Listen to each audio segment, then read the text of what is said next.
हाफिज सईद आप लोगों के बताने की वजह से उठकर भाग गया, मसूद अजहर आप लोगों के बताने की वजह से उठकर भाग गया। इनका टेप एक जगह जाकर अटका हुआ है, बावजूद इसके कि सेना ने क्लियर कर दिया है कि ऑपरेशन के पहले हमने कोई इंफॉर्मेशन नहीं दी है।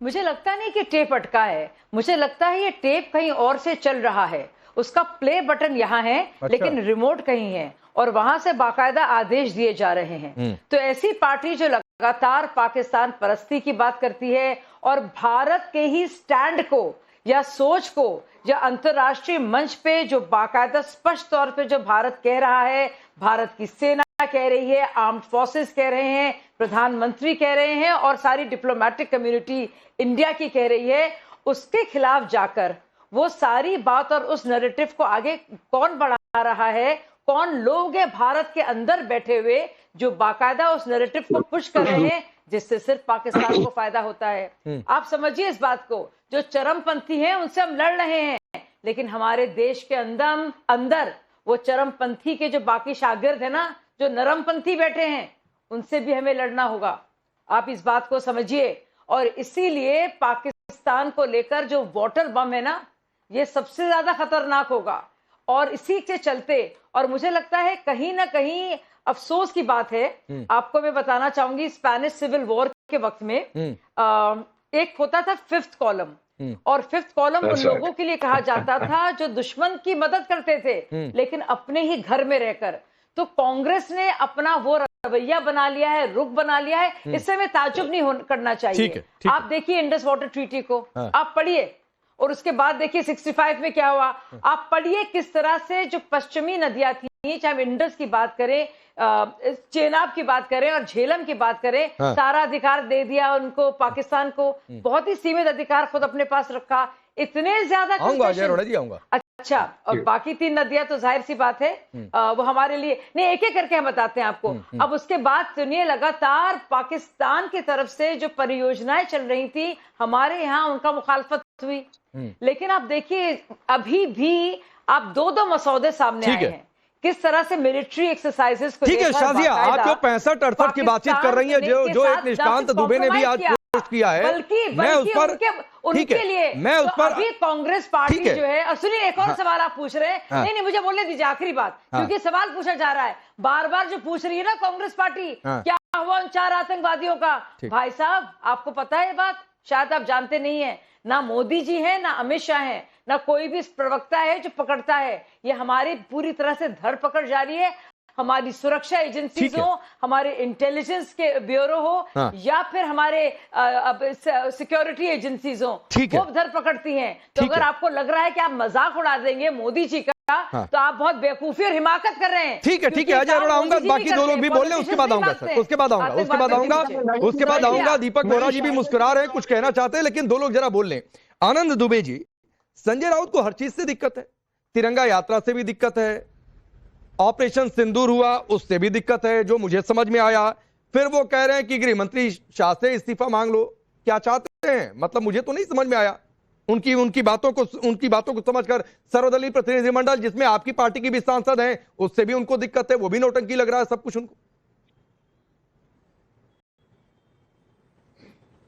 राकेश जी नमस्ते। देखिए ऐसा है कि 22 अप्रैल से लेकर आज 24 मई है, हम हर समय अपने देश के साथ खड़े हैं, अपनी सरकार के साथ खड़े हैं, अपनी सेना के साथ खड़े हैं। हम कुछ सवाल लेकर आते हैं खाली, कि जैसे हमारे देश में विदेश मंत्री को अगर कोई गद्दार कहे तो हम उसकी भी निंदा करते हैं, और हमारे देश में अगर कोई नेता प्रतिपक्ष को गद्दार कहे हम उसकी भी निंदा करते हैं, क्योंकि दोनों ही हमारे देश की संपत्ति हैं, दोनों ही हमारे देश के हीरो हैं। दोनों के खिलाफ अगर कोई टिप्पणी करता है तो हम उसकी निंदा ही करेंगे, लेकिन सवाल भी साथ में पूछेंगे। सवाल ये पूछेंगे कि अगर नेता प्रतिपक्ष ये कहते हैं कि 1-2 दिन का संसद का सत्र आप बुलाइए, तो उस पर कोई बात करने तैयार नहीं। क्या सारी जिम्मेदारी राकेश भाई विपक्ष की है?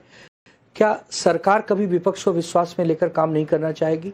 पूरा विपक्ष एक सुर में कह रहा है कि हम सरकार के साथ खड़े हैं। हमारे प्रधानमंत्री जी ने साफ साफ कह दिया है कि खून और पानी एक साथ नहीं बहेगा। हम समर्थन कर रहे हैं, नहीं बहना चाहिए। 1947 से लेकर 2025 तक कई युद्ध हमने पाकिस्तान के साथ लड़े। अभी हमारी बहन बता रही थी कि 1965 में 3 नदियों का पानी उनको दिया। भारत का दिल बड़ा रहा है बहन, भारत हमेशा दिल खोलकर लोगों को देता, हमने दिया। लेकिन जब बार बार शत्रु हम पर आक्रमण करेगा, बार बार आतंकवाद करेगा, तो फिर हम उसे रोक भी देंगे। इस बार रोक दिया है और पूरे दुनिया के सामने एक मैसेज गया है कि भारत झुकता नहीं है, भारत डरता नहीं है। भारत से प्यार से बात करोगे प्यार करेगा, आंख दिखाओगे तो आंखें निकाल लेगा। तो आपको भी ये समझना चाहिए कि मोदी साहब को भी नेता प्रतिपक्ष को विश्वास में लेकर चलना चाहिए। कौन सी बहुत बड़ी मांग की है पूरे विपक्ष ने? पूरे नहीं, मैं आनंद भाई आपकी जो टोन है वो संजय राउत से बिल्कुल अलग टोन है। मैं आ रहा हूँ शाजिया, एक काउंटर है, फिर उसके बाद आप रिप्लाई करिएगा इनको। हाँ 65 में वॉर हुई है। हाँ ठीक है, नहीं मैं तथ्य को एक ठीक करना चाह रही थी। ठीक है, अच्छी बात है, अच्छी बात है। 1960 में हुई थी और वॉर 65 में हुई थी। हाँ। अरे आपको नहीं पता साजिया बहन, ये जो पानी का सिंध जल समझौता 1960 में हुआ था ना। मैंने तो कुछ गलत नहीं कहा। नहीं ठीक है, आज एक 65-68 वाली भी कहानी चल रही है आनंद भाई। वो निष्कांत दुबे ने जो कहा कि रन ऑफ कच्छ का 828 स्क्वायर किलोमीटर इंदिरा गांधी ने दे दिया था। वो शिमला समझौता, देखिए शिमला समझौता की बात अलग है, ताशकंद की बात अलग है, उस पर मैं नहीं जा रहा। बाद में हुआ है, 72 में हुआ है, 71 वॉर के बाद दिया था, आज हमने पानी रोक दिया। आज भाई साहब क्या हो गया आपको? और अच्छा अभी हमारी बहन ने बहुत अच्छी बात कही, राकेश भाई बहुत अच्छी बात कही कि आतंकवादियों को ढूंढने का काम मोदी जी का नहीं है। यही तो हम कह रहे हैं कि हमारी सेना में वो जोश है, वो होश है। सेना उनको खत्म करेगी, आज नहीं कल करेगी। आसमान और पाताल में भी छुपे होंगे ना, तो सेना ढूंढ के लाएगी। तो जो होर्डिंग्स मोदी साहब के लगवा रही हो वो सेना के लगवाओ। पूरे भारत में मैं चाहता हूं कि बीजेपी सिर्फ सेना के होर्डिंग्स लगाए, न कि सिर्फ मोदी जी के लगाए। मोदी जी भारत देश के प्रधानमंत्री हैं तो सभी पक्षों के हैं, सिर्फ बीजेपी के नहीं है। वन नेशन वन इलेक्शन की बात करने वाले मोदी साहब सिर्फ भाजपा का क्यों प्रचार करते हैं? क्यों सिर्फ भाजपा का प्रचार करते हैं? क्या वो सिर्फ भाजपा के प्रधानमंत्री हैं? तब आप इस पर नहीं बोल पाएंगी। क्यों?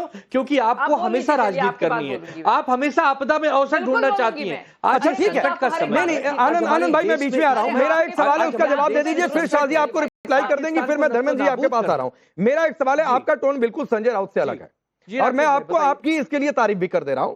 लेकिन सर 26/11 के 2 साल बाद पाकिस्तान को बाढ़ के लिए सपोर्ट दे देना क्या आपको ठीक लगा था? 26/11 के बाद कोई सैन्य कार्रवाई नहीं करना पाकिस्तान को लेकर क्या आपको ठीक लगा था? बहुत सारी बातें, बहुत सारी थ्योरीज आ गई हैं। एक निष्कांत दुबे ने आज पोस्ट किया है कि 828 स्क्वायर किलोमीटर इलाका हमने रन ऑफ कच्छ का वो दे दिया, जो वो आरोप लगा रहे हैं। क्या ये आपको ठीक लगता है? आपकी बात एक संयुक्त सत्र की थी, संसद का सत्र बुलाया जाए, आप मांग करिए सर विपक्ष के तौर पर। लेकिन अगर सरकार आपकी मांग नहीं मानती है तो क्या आप ऐसे सवाल करेंगे जो पाकिस्तान में हेडलाइन बन जाए? फिर आप विदेश मंत्री के लिए बार बार गद्दार वाले शब्द का इस्तेमाल करेंगे? नहीं राकेश भाई, मैंने पहले ही अपने वक्तव्य के शुरुआत में कहा, न तो मेरे देश का विदेश मंत्री गद्दार है, न तो मेरे देश का नेता प्रतिपक्ष गद्दार है। तो आनंद भाई, चाहे जयराम रमेश हो, चाहे आजकल तो कांग्रेस से बन रही है बड़ी, तो कभी कांग्रेस के किसी नेता को फोन करके कहा कि भाई ये क्या कर रहे हो, मत कहो? कभी कहा आपकी पार्टी ने, उद्धव ठाकरे ने कोई बातचीत की राहुल गांधी से? बिल्कुल कहा। मैं वही कह रहा हूं, चाहे हमारे महाराष्ट्र के विजय वडेट्टीवार हो, चाहे उदित राज हो, और चाहे भारतीय जनता पार्टी की तरफ से निशिकांत दुबे हो, चाहे अमित मालवीय हो, संबित पात्रा हो, सभी से विनती करता हूं कि देश पहले, सबसे बड़ा देश है। जब देश रहेगा तब हम राजनीतिक दल रहेंगे, तब राजनीति कर लेंगे। ये घरेलू चुनाव का अवसर नहीं है, ये अंतर्राष्ट्रीय स्तर पर मुद्दों को उठाने का अवसर है। शाजिया कुछ कहना चाह रही थी, बोलिए, फिर धर्मेंद्र जी आ रहा हूं। अजय अरोड़ा जी आ रहा हूं। प्रियंका चतुर्वेदी डेलीगेशन में गई हुई है और अपनी बात वो कहेगी यूरोप में जाकर। बिल्कुल सही बात है। शाजिया जल्दी 30 सेकंड। देखिए आप यहाँ पे आकर आप अच्छी बातें करते हैं।